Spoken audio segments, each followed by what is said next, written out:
Good morning and welcome to Muscle Maintenance with In Shape Fitness. I'm Kim Watkins and today's Wednesday, June 5th workout is a level 3 difficulty workout.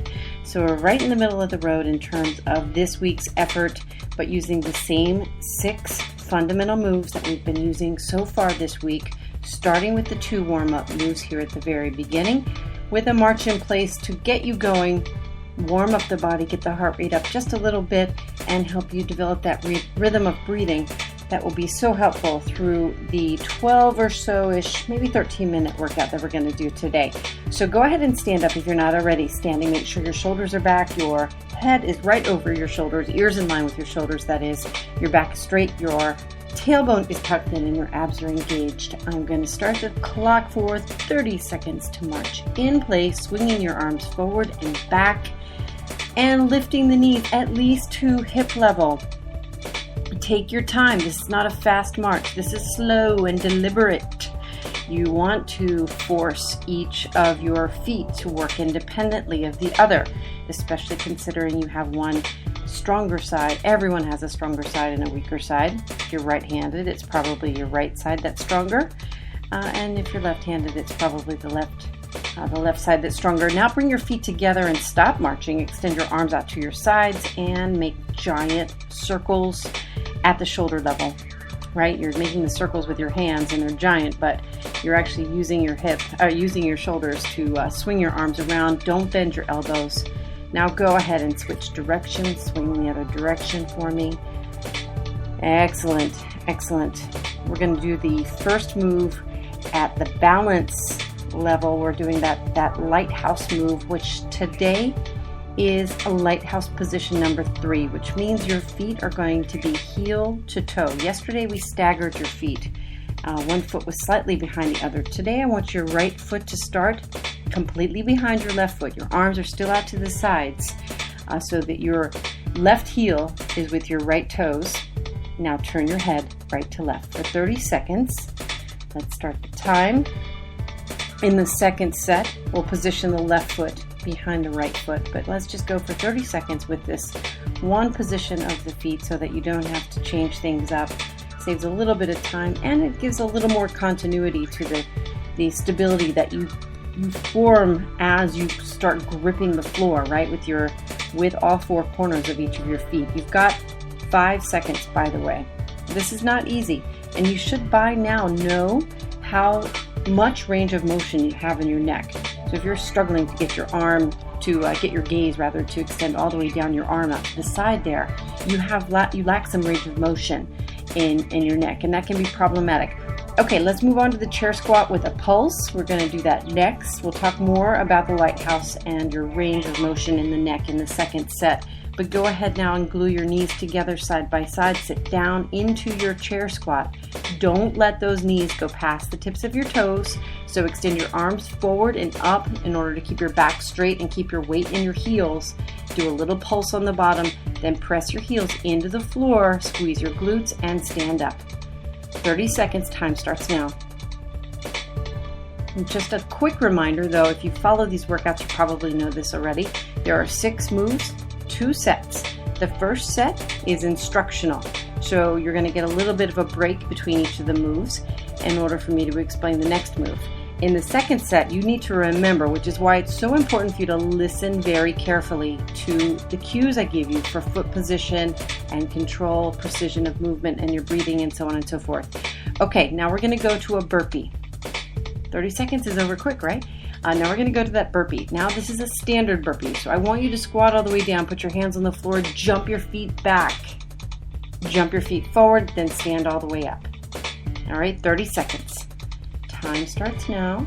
We call this a burpee, or in some people's worlds, these are called squat thrusts. However you like to call it, you're doing it.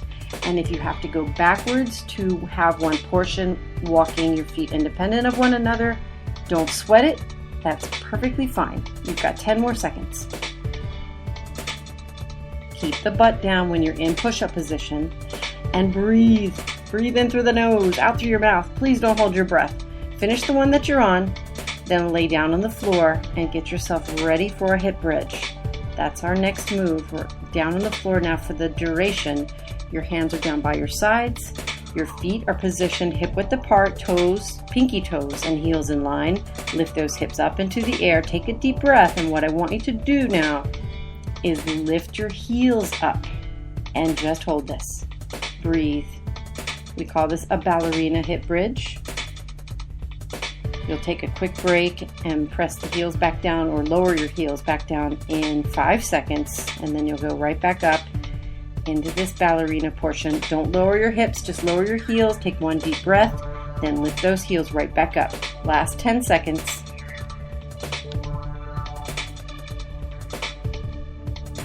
Nice. 5, 4, 3, 2, and 1. Very good. Okay. That ballerina component of it, where you're extending the foot, you're sort of working the ankle a little bit, pointing your toes, really getting that extension in your foot, which helps build strength in your foot. But it also, because it accentuates that pressing into the toes, pressing into the floor with your toes, helps continually work the back of the leg, right? So sit up real straight now and lean back. Your body is straight, your legs are straight out in front of you. Remember, this is kind of that awkward position. I want you to keep the left foot perfectly straight up and down. As yesterday, what we did was turn the right foot out a little bit so that you're going to focus on the use of your ankle, the use of the bottom part of your foot. You're going to lift it up and make a few circles in the clockwise direction. Let's do 3 circles in the clockwise direction real slow. Your range is not going to be very significant, so they're not going to be big circles. Now reverse. Very good. Okay, let's do the same thing with the other foot. So your right foot now is still, your left foot is turned out to the side, your leg is straight. Lift up and make 3 circles in the counterclockwise direction. Good. Now reverse. You should feel this in the inner part of your thigh and your hip. Definitely going to feel it in your hip. Really, really important to keep those hips strong. Okay, now lean back a little bit, bend your knees, lift your feet up off the floor, bring your knees into your chest, and then extend your legs out straight in front of you, but don't drop your feet back to the floor. Okay, this is the sculling crunch. You probably know that I love this crunch quite a bit. I do it as often as I can. In my own exercise life, I do it every single day. So, well, actually on Saturday and Sunday, I don't tend to do the conditioning sort of workouts. But anyway, keep going. You're 20 seconds left at this point. I think you've probably been going for about 10 seconds. So keep it going. Keep breathing. Inhale as you bring your knees in. Exhale as you extend your legs straight out. Try to lock the knees, really straighten the legs. That also helps work the hamstrings. Your hamstrings are not used to getting that full extension, so really give them the advantage of understanding what that full extension is like. 3 seconds more. Very nice. And that's your first set. Very good. Stand on up. Let's get yourself ready for the flow set. So we're going to do the 3 moves standing on your feet. The first move is going to be the lighthouse move with the left foot behind the right foot, toe to heel, right? Your heel of the right foot with your left toes, arms out to the sides. Then the chair squat with the pulse, then the burpees. Are you ready? 8 seconds and we're going. 4, 3, 2, and 1. Lighthouse now for 30 seconds. All you're doing is turning your head all the way to the right, all the way to the left. That knocks your inner ear equilibrium off, which means that you're forced to grip the floor with your feet. Keep your body balanced. If you need to stagger your feet because you can't sustain this position, still position in terms of your body, then shift backwards to yesterday's position. Okay, now let's do the chair squat. Ready? We're going to glue the knees together, and time starts now. All the way down, do a little pulse, then squeeze as you lift up, squeezing your glutes and pressing the heels into the floor. Your arms are lifted out and up in front of your body to keep your back straight, help you prevent that bending over, sort of involuntary bending over that happens when you do a squat. You Good. Make sure you inhale on your way down. Exhale as you lift up. And 10 seconds more. Coming up on the burpees. Are you ready? 3, 2, and 1. Now squat all the way down. Jump back. Jump forward. Stand up. 30 seconds. Very nice. This is the quintessential compound conditioning move, and I love them. They are so fantastic for the body. So important to do this type of work in your exercise routine. Who cares about the stationary bike? Who cares about the treadmill? Just do this type of stuff and then add regular activity in your life, and you will not need to step foot into a gym again. I guarantee it. Okay, down on the floor, hands down by your sides, ballerina hip bridge.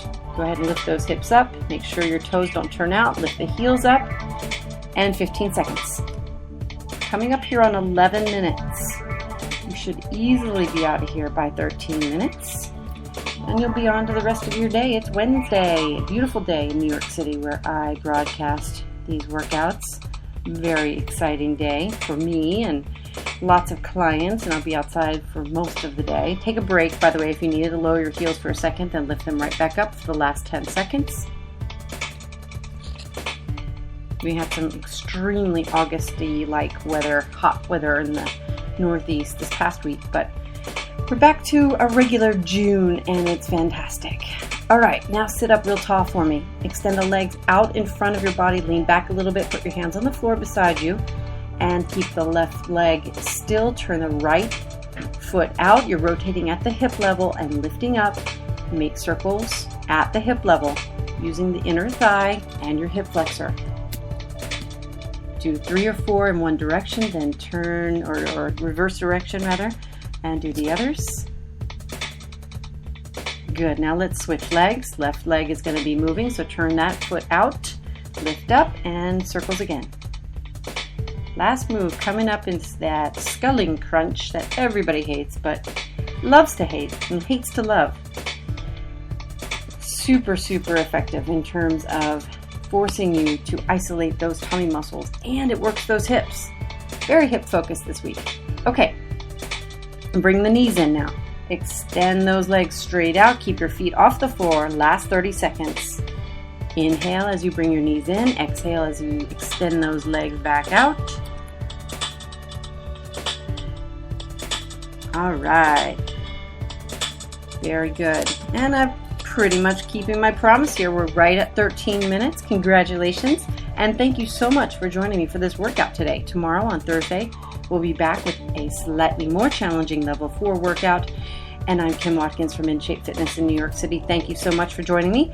If you have any questions, get in touch with me or my team at inshape-fitness.com. We're also on Facebook and Twitter. And I'll see you tomorrow. Have a great day.